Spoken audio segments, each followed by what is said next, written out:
Welcome to the Canada Update on the Real News Network.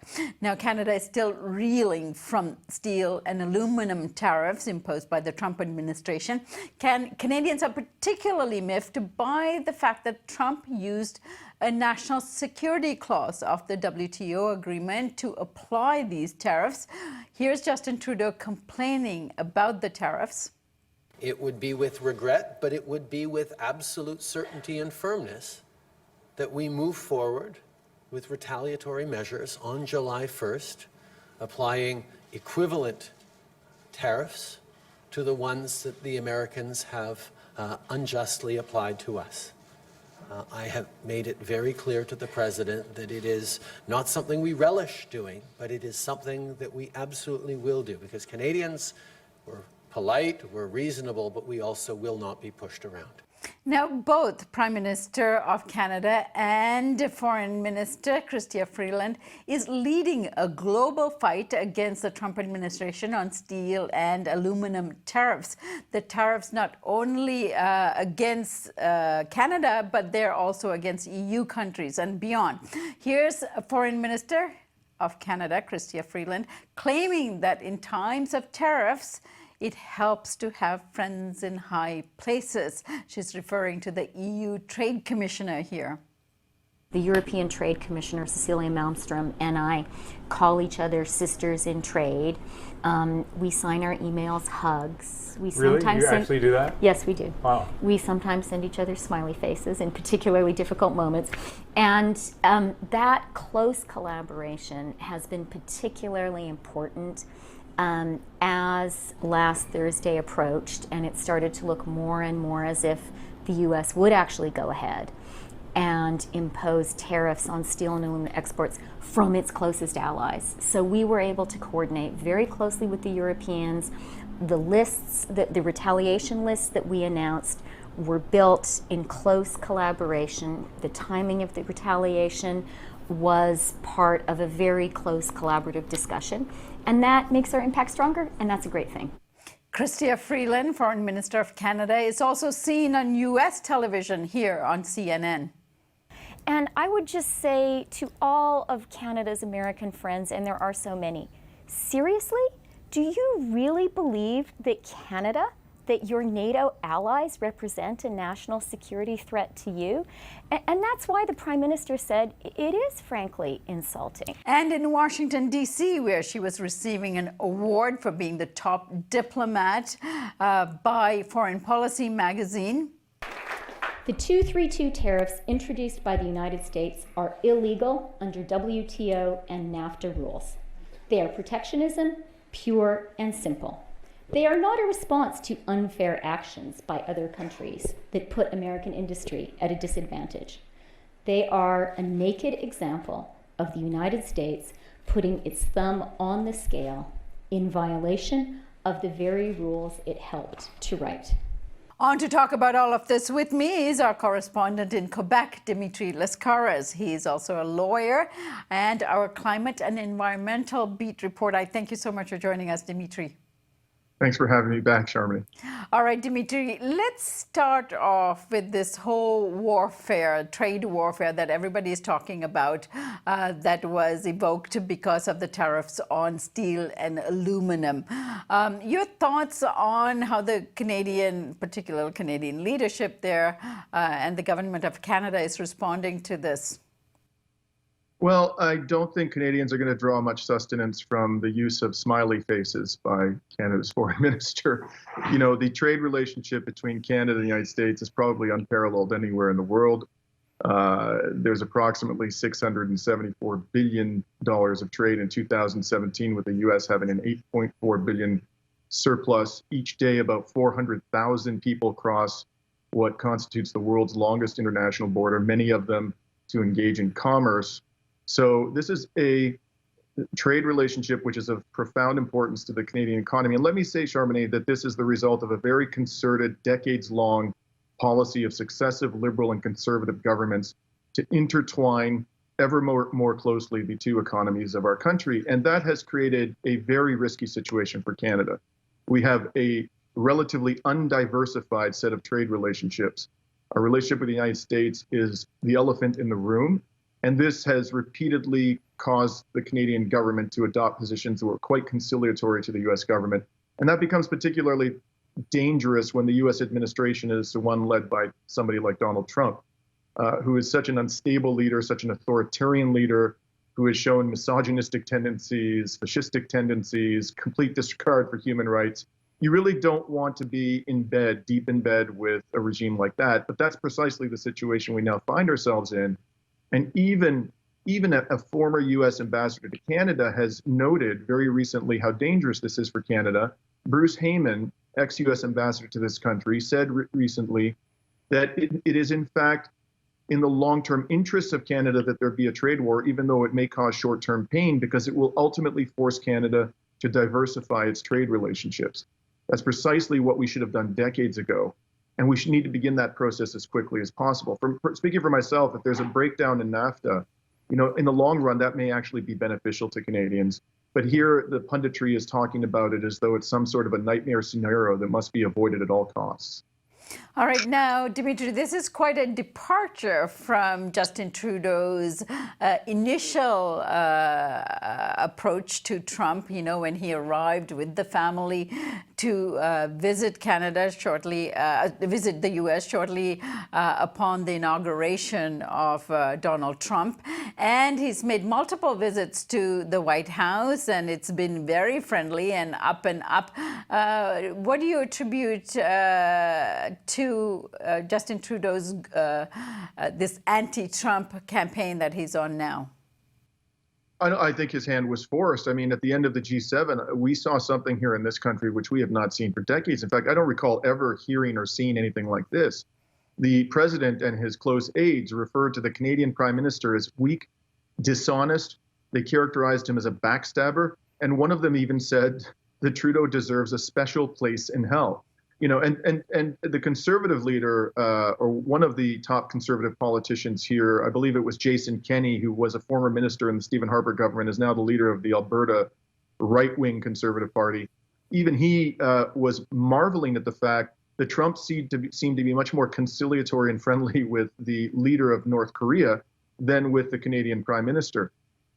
This follows, as you've noted, months, I should say, really from the very outset of the Trump administration, of a very conciliatory approach to Trump by Justin Trudeau. For example, the Muslim ban, the highly controversial Muslim ban, and I think fair to say bigoted Muslim ban that Trump started from the beginning of his administration to put into effect, did not elicit a peep of criticism from Justin Trudeau. Nothing of any substance. When Donald Trump referred to countries in sub-Saharan Africa by means of an insulting expletive, not a peep of criticism from Justin Trudeau. When he pulled out of the Iran deal, which was, almost universally opposed other than by the state of Israel, there was very modest. I mean, it wasn't really criticism. It was more an expression of a reservation to this policy by the Canadian government.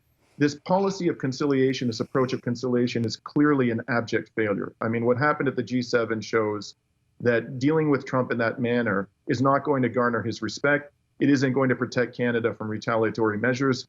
And now there's a sudden reevaluation of that policy. And as a result of it, this tough talk, or at least tougher talk you're hearing out of Trudeau, has corresponded with a dramatic increase in his popularity rating. It went from 40%, his approval rating, to 52% in a matter of a few months.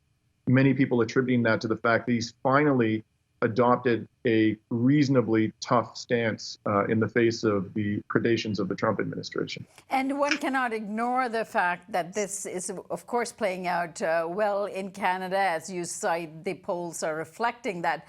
But he's also stepping into a year next year where he will have to stand for re-election. That is undoubtedly influencing Justin Trudeau. In fact, recent polls show that his party is more or less tied with that of the Conservative Party of Andrew Scheer. And there is a lot of disenchantment in this country about his failure to follow through with very important campaign commitments, for example, on fighting climate change. His purchase of the Trans Mountain tar sands pipeline cannot be reconciled with his commitment on climate change. He promised that this would be, or the last election would be the last election in which we use the first past the post electoral system. which results in parties that have a minority of the vote obtaining a majority of the seats in parliament. He's not reforming the electoral system at all. And there have been other, and also he promised to eliminate fossil fuel subsidies, but in fact has maintained them. So there have been a whole range of promises that have really put him on thin ice with the Canadian electorate. I have no doubt that that is weighing heavily in the minds of the Liberal leadership as the 2019 election approaches. Now, Dimitri, one of the agenda items of the G7 summit was a reaffirmation of the commitments of the G7 countries to the Paris Climate Agreement. And now, partly all of this was derailed by this Trump arriving at the G7 and the tariffs and so on. But give us a sense of Justin Trudeau appearing as a climate ambassador, as something that he is committed to doing and reducing emissions, and the contradictions in that appearance of a climate advocate. Yeah, when dealing with the Trudeau administration or government, as is so often the case in Western politics, one must always compare the reality to the rhetoric. The reality is that Canada is on a path to greatly exceed its commitment under the Paris Climate Accord. And in fact, the Canadian Association of Petroleum Producers, not necessarily an objective source, but nonetheless, what they have to say is something that we should pay attention to when we're talking about prognostications about future oil use in this country.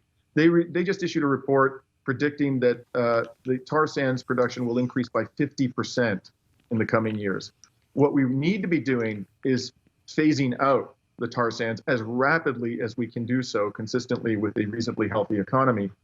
The Trudeau government is running in the opposite direction. And as I just mentioned, not only is it determined to go ahead with building fossil infrastructure to support the tar sands industry, it has failed.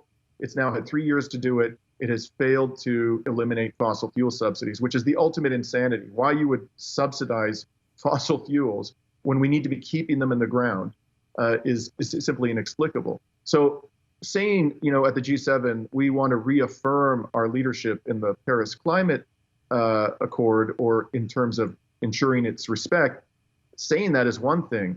There's absolutely no action of any substance to back up that reaffirmation, unfortunately.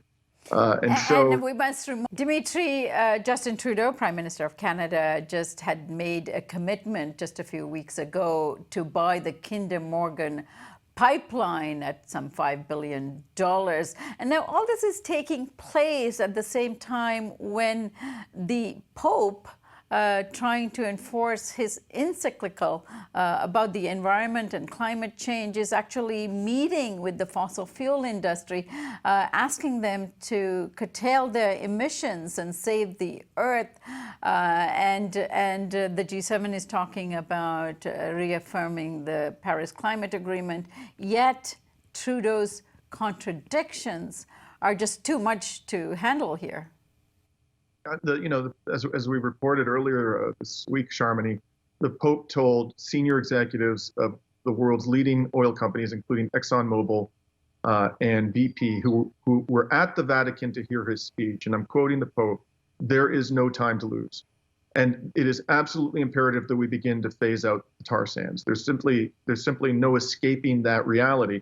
And not only is Trudeau not doing that, but he's being urged to even sacrifice Canadian lives by leaders on Bay Street. I mean, we had the most remarkable statement by the former governor of the Bank of Canada, David Dodge, a couple of days ago at a conference in Edmonton, that he said definitively, Canadians will die resisting this pipeline.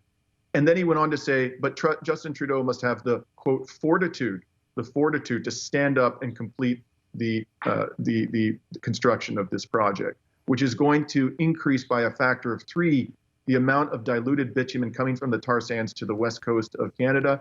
It's going to increase by a factor of 7 oil tanker traffic on the west coast of Canada. What Justin Trudeau is doing cannot, by any stretch of the imagination, be reconciled either with the Paris Climate Accord or with the Pope's exhortations to take action now.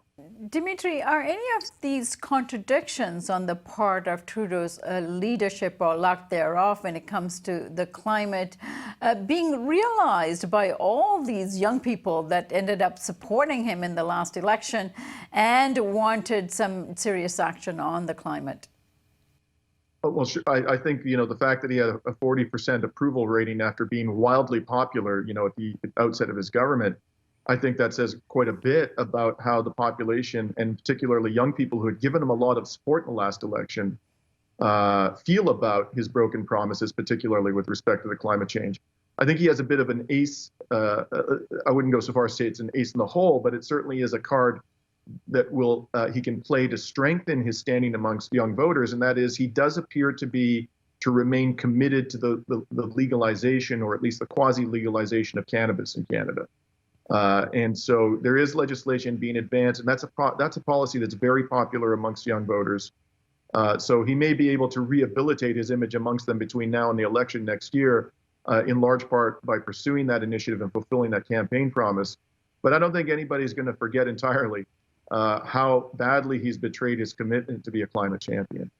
All right, now in relation to the climate, again here, the newly elected Premier of Ontario, Doug Ford, had a few things to say about cap and trade this week. Give us the highlights of that statement. So Ontario, Canada's most populous province, entered into a cap and trade system with its neighboring province of Quebec and with the state of California in January of this year. And Doug Ford, the Conservative Premier-elect, campaigned explicitly on a promise to take Ontario out of that cap and trade system. The province has raised nearly $2.9 billion from the sale of carbon credits, according to a report issued last month.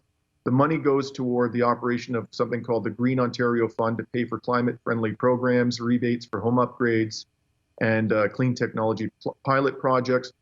Ford's Conservative Party criticized the program because it results in higher costs to consumers for natural gas and gasoline. But Charmy, that's exactly what it is supposed to do. And that's exactly what we should be doing. We need to be deterring people from consuming fossil fuels by raising the cost of these polluting substances. We should not be encouraging fossil fuels consumption by lowering the cost of polluting. And yet, Doug Ford said right out of the gate yesterday that the first piece of legislation he intends to put forward is legislation withdrawing Ontario from the cap and trade system. Quebec is alarmed by this, understandably so, and they've pointed out that their economy is going strong. In fact, Quebec, where I live and is part of that system, has full employment and a growing economy.